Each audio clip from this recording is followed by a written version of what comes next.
Et je vais partager l'écran ici.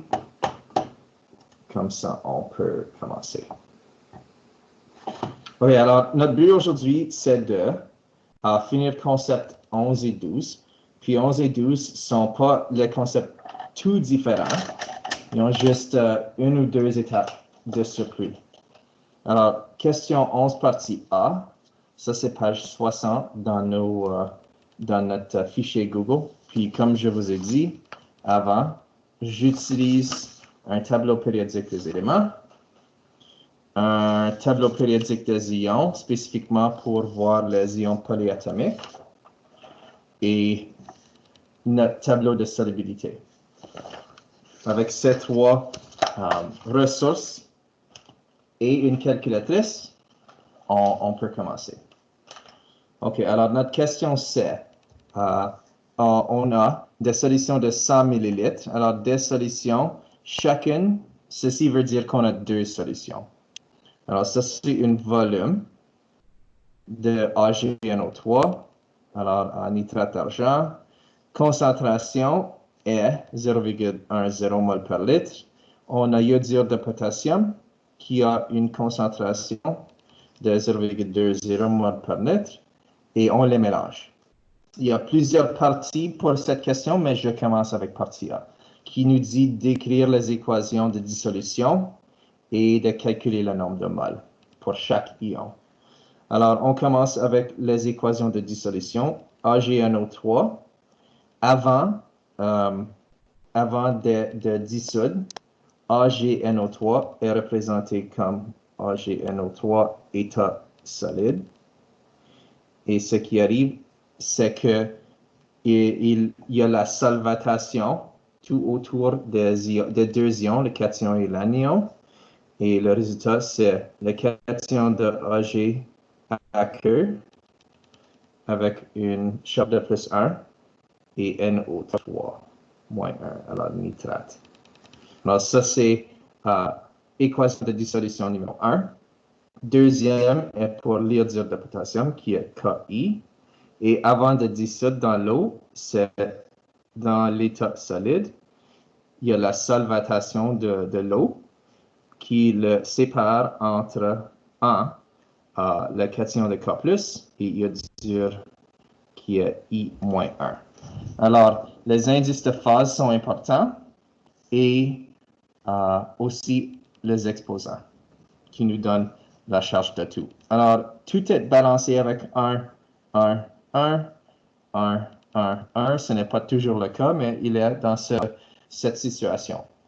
Alors, on sait le volume de chacune de AgNO3, puis la concentration de chacune des solutions. Alors, on peut utiliser cette équation, C est égal à mol de soluté divisé par volume de solution. On peut le réorganiser pour résoudre mol, qui est concentration fois volume.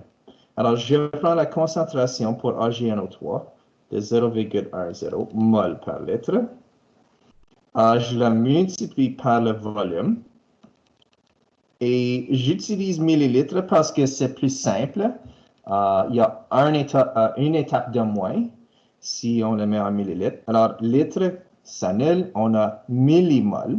Alors, ça veut dire qu'on bouge le place décimale à droite de 2. Alors, on a 10 millimol. Alors, j'utilise N au lieu de MOL parce qu'on va le mettre dans nos équations et on aura plus de place comme ça. Alors, le 10 millimol veut dire qu'on commence avec 10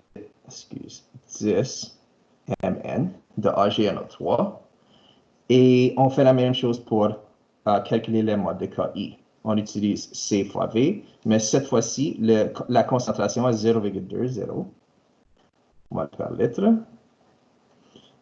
Et parce qu'il y a des solutions chacune de 100 ml, on connaît que le volume de la deuxième solution est 100. Alors 100 fois 0,2 nous donne un résultat de 20 millimol. Ça, c'est Ki qui est ici. Et on est presque là. On doit calculer le nombre de moles de chaque ion. Et vous voyez que les ions sont Ag+, NO3-, K+, et I-. Alors, le rapport entre Ag et NO3 et ces produits est de 1 à 1 à 1, qui veut dire que si on commence avec 10 millimoles de réactif, on va produire ce même montant de chaque ion. Alors, on a 10 millimoles de chaque.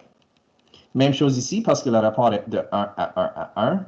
Si on commence avec 20 millimoles de KI, on va produire 20 millimoles d'ion de K+, et 20 millimoles d'ion de I-, qui est iodure. Alors, partie A est complète. On a écrit les deux équations, 1, 2, de dissolution. On a calculé le nombre de moles de chaque ion. Il y a 4 ions. Alors, on a une valeur de millimoles pour chaque. On peut maintenant aller à page 62 de notre fichier Google, qui est partie B. Même situation, même volume, même concentration, même solution. Mais notre but maintenant, c'est d'écrire l'équation ionique nette et de déterminer le réactif limitant. Alors, comment est-ce qu'on écrit l'équation ionique nette? Ben, il faut utiliser notre tableau de solubilité. Et on sait qu'il y a 4 ions en solution maintenant, parce que on mélange Ag+, NO3- avec K+, et I-. Et cette mélange, on commence avec 4 ions. Alors, les 4 ions, avant d'écrire l'équation ionique nette, je vais écrire l'équation ionique globale, qui est la combinaison de Ag plus état aqueux plus NO3 moins 1 état aqueux plus K plus état aqueux et finalement iodure état aqueux. Et on n'écrit pas de coefficient en avant parce qu'on ne connaît pas nos produits à ce point-ci. Il est une réaction de double déplacement qui veut dire que le Ag va changer de place avec le K. Alors, nos deux produits vont être Ag avec I- et K plus avec NO3-. Alors, entre ces deux options, ces deux produits, on doit chercher s'ils sont soit solubles ou peu solubles. Alors, je commence avec Ag avec I-, et je vais regarder avec K plus et NO3- après. Alors, Ag plus et I-. On trouve I-. I- est ici. Ça dit que I- combiné avec les ions positifs qui sont Ag. Alors, regarde. Ag et I- nous donnent un résultat qui est peu soluble. Si c'est peu soluble, on utilise un S pour solide, qui veut dire que ces deux ions en combinaison forment un précipité. Alors, on connaît maintenant qu'on va former Ag+, pas Ag+, une combinaison de Ag+, et I-, qui forme AgI, parce qu'il y a plus 1 puis plus 1, état solide parce que c'est peu soluble. Et on va vérifier K+, avec NO3-.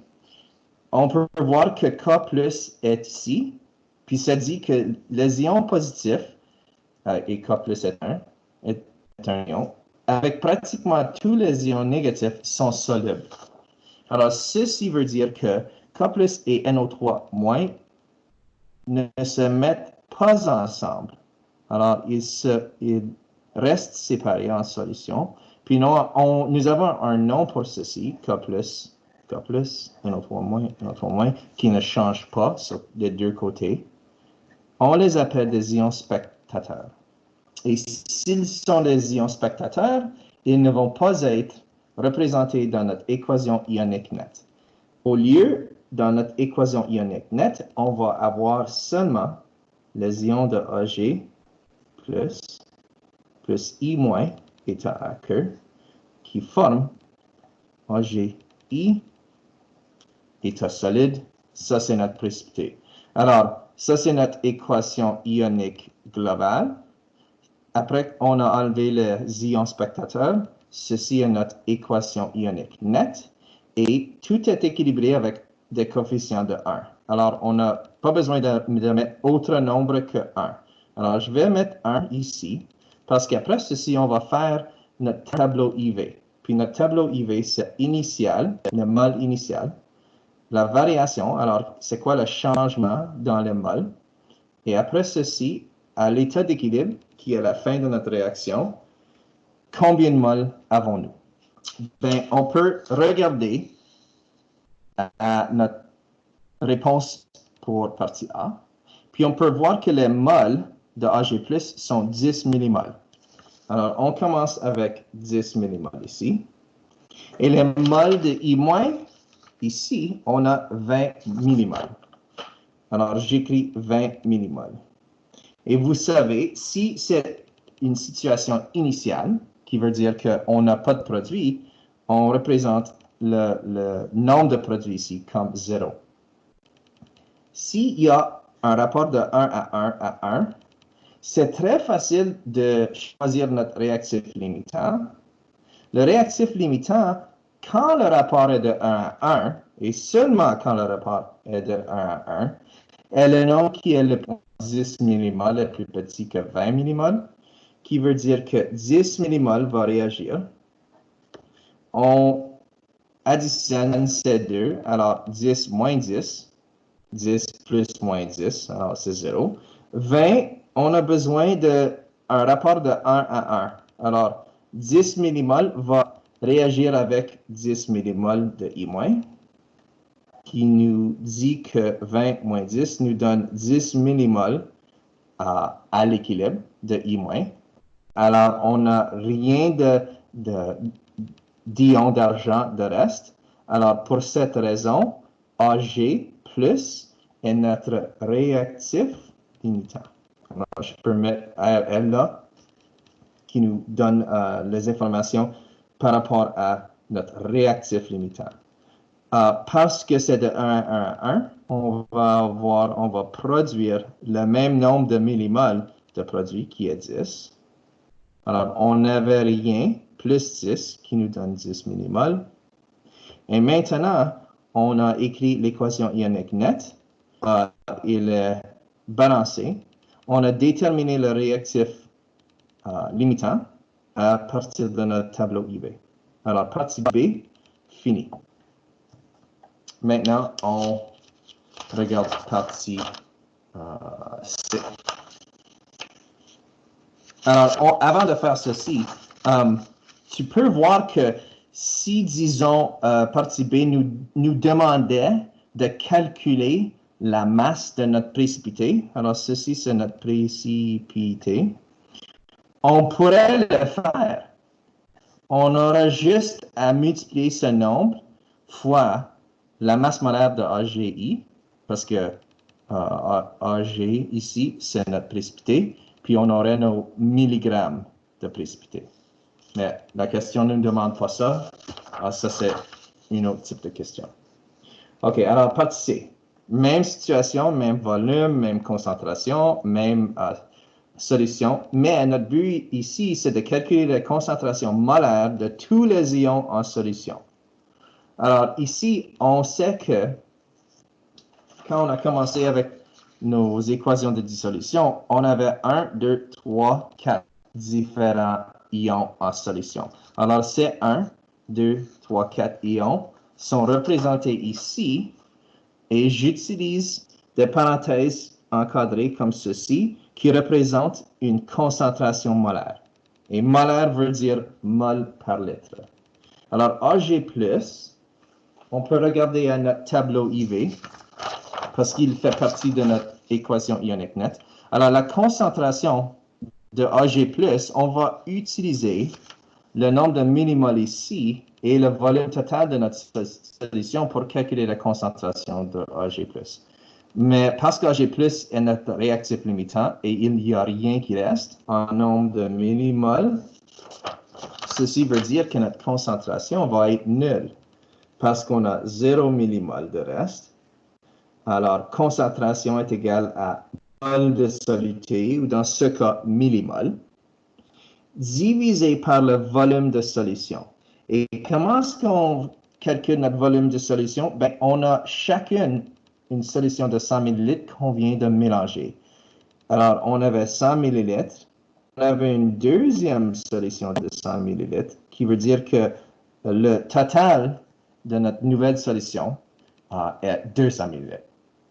Même, alors c'est 0 millimol divisé par 200 millilitres.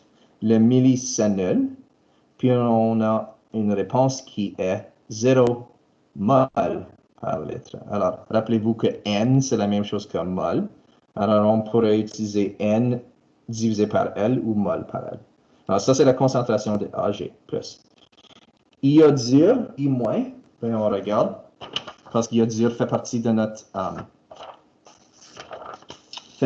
notre équation ionique. Iodure a commencé avec une valeur de 20 millimol.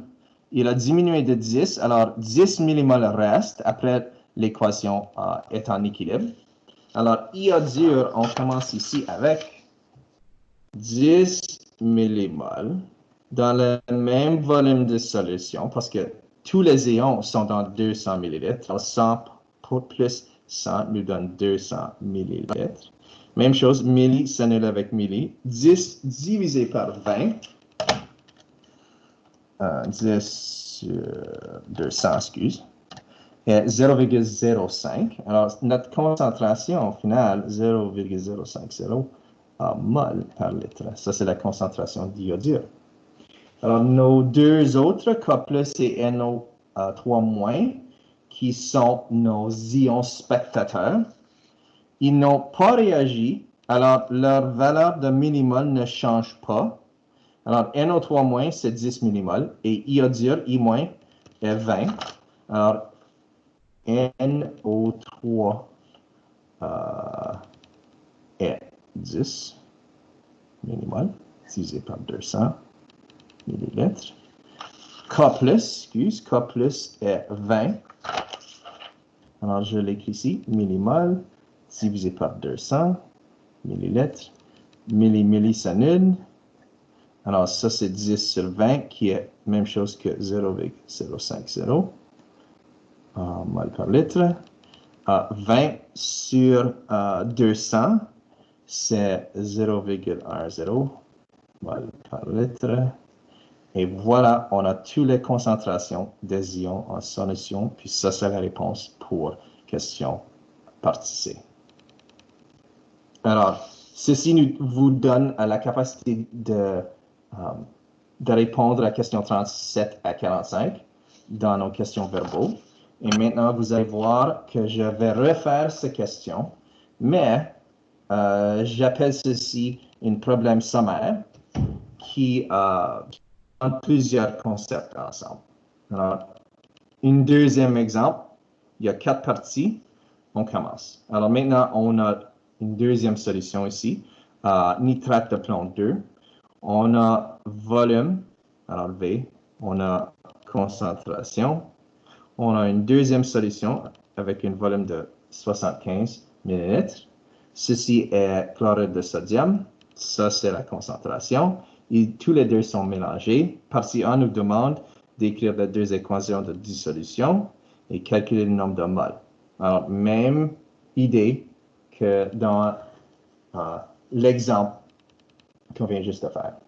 Alors, je vais faire les deux équations de dissolution.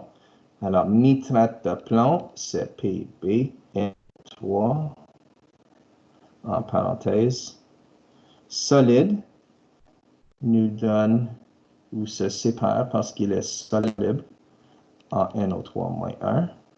Mais il y a un détail de surplus. Il y a 2 nitrates, alors il faut mettre un 2 ici.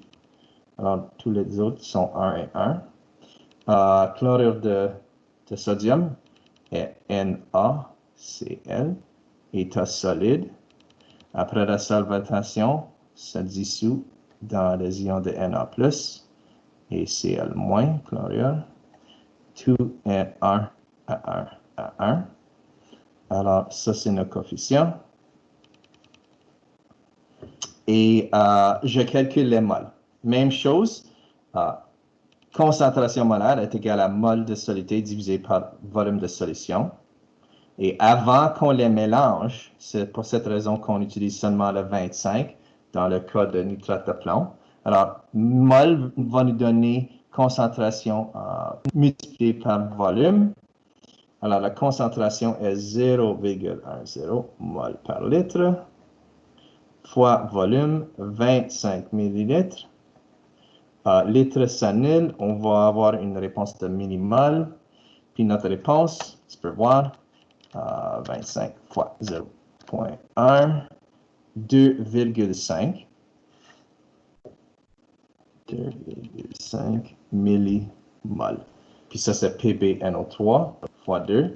Alors, le 2,5 est ici, 2,5 millimol. NaCl, concentration est ici, il est 0,10 mol par litre fois volume qui est 75 millilitres, litre s'annule, 75 fois 0,1 va nous donner 7,5 millimol. Et ceci est le nombre de millimoles de NaCl. Alors, le 7,5 va ici, Mn. Et ça nous dit, OK, alors on a les équations de dissolution, check. Calcule le nombre de moles de chaque ion. Alors, on a 1, 2, 3, 4 ions. Le rapport est de 1 à 1, ici. Alors, ça va nous donner 2,5 millimoles de Pb2+. Mais parce que le rapport est de 1 à 2 ici, il faut multiplier le 2,5 fois 2, qui va nous donner 5 millimoles de NO3. OK? Ici, tout est 1 à 1 à 1, qui veut dire que si tout notre NaC est dissous, on va recevoir 7,5 millimoles et 7,5 millimoles de chaque. Alors, ça, c'est nos valeurs, ça, c'est les moles, ou dans ce cas, millimoles de chaque ion. Alors, partie A, finie. Partie B, écrivez l'équation ionique globale et encerclez les ions spectateurs. OK? Alors, on mélange 4 ions ensemble. 2 ions, Pb2+, NO3-. Alors, je les écris. Pb2+, plus NO3-1. Alors, à ce point, plusieurs élèves me demandent pourquoi est-ce qu'on ne met pas un 2 ici? Bien, la raison qu'on ne met pas de coefficient, c'est parce qu'on n'a pas de produit. On ne sait pas c'est quoi nos nombres de coefficients. Alors, on va balancer l'équation après tout est écrit. Okay? Alors, les deux autres ions sont Na+ et Cl-. Alors, Na+ est un Acker, Cl- est un Acker. Et c'est une équation de déplacement double. Alors, nos choix sont Pb était avec nitrate, alors ils ont séparé. Alors, ça veut dire que Pb2+ va soit combiner avec Cl- ou Na+ va combiner avec nitrate. Comment est-ce qu'on sait? Ben, il faut consulter notre tableau de solubilité.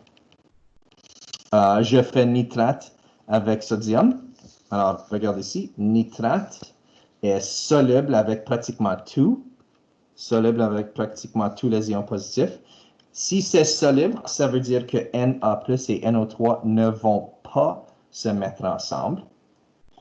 Alors, je vérifie avec Cl- et la combinaison de Pb2+. Alors, Cl- ici, avec Pb2+, nous donne un produit qui est peu soluble, alors solide, qu'on appelle un précipité. Alors, ceci veut dire que notre précipité est Pb et Cl, mais Cl est moins 1 et Pb est plus 2. Alors, pour avoir le nombre, un nombre neutre, on a besoin de 2 Cl- pour chaque Pb2+. Alors, pour cette raison, notre formule est PbCl2. Ça, c'est notre précipité. Et puis, Na+, et nitrate restent séparés.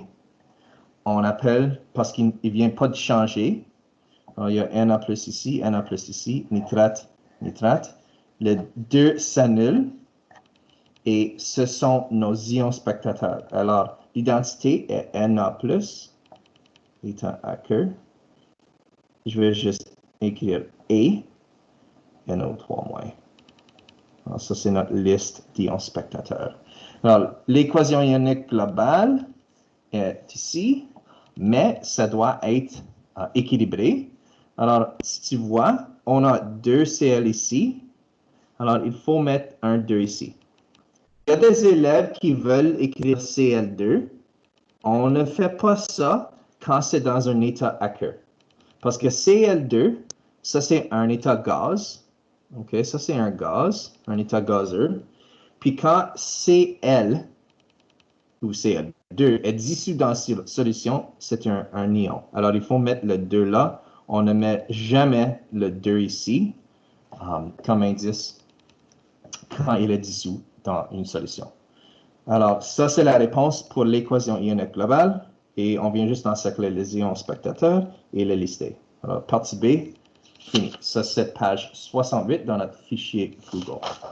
Alors, partie C,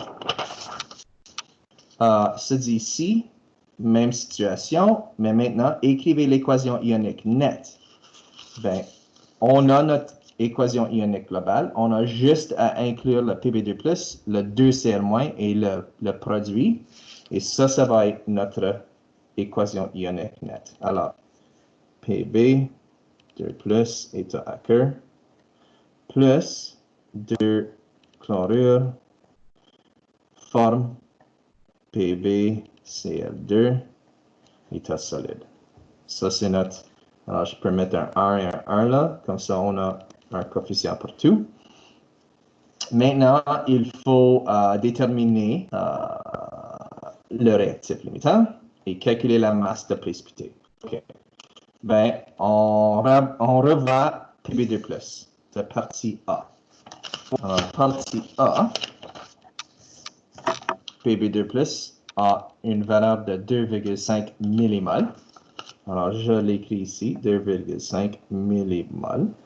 Cl-, ici, Cl- a venu de NaCl. Alors, on a seulement 7,5 millimol.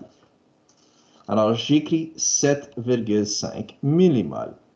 Les élèves me demandent à ce point-ci, ben, pourquoi est-ce qu'on ne double pas cette valeur? Ben, le 7,5 n'est pas venu de cette équation. Le chlorure vient de NaCl et on a 7,5 millimol pour commencer. Alors, ceci est 7,5. Quand on fait la variation, on va utiliser le 2, mais pas maintenant.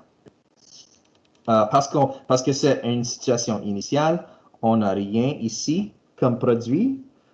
Et maintenant, il faut déterminer notre réactif limitant. Alors, c'est important de voir que le rapport, c'est de 1 à 2 cette fois. Autrefois, dans notre premier exemple, c'était seulement un rapport de 1 à 1.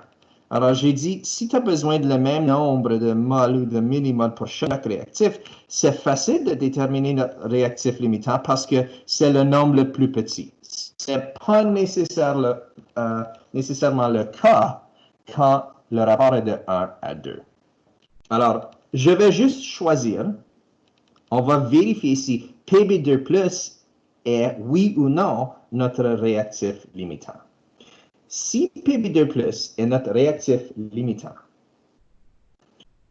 le 2,5 millimol réagira, puis on aura un moins 2,5 qui nous donnera un 0 ici.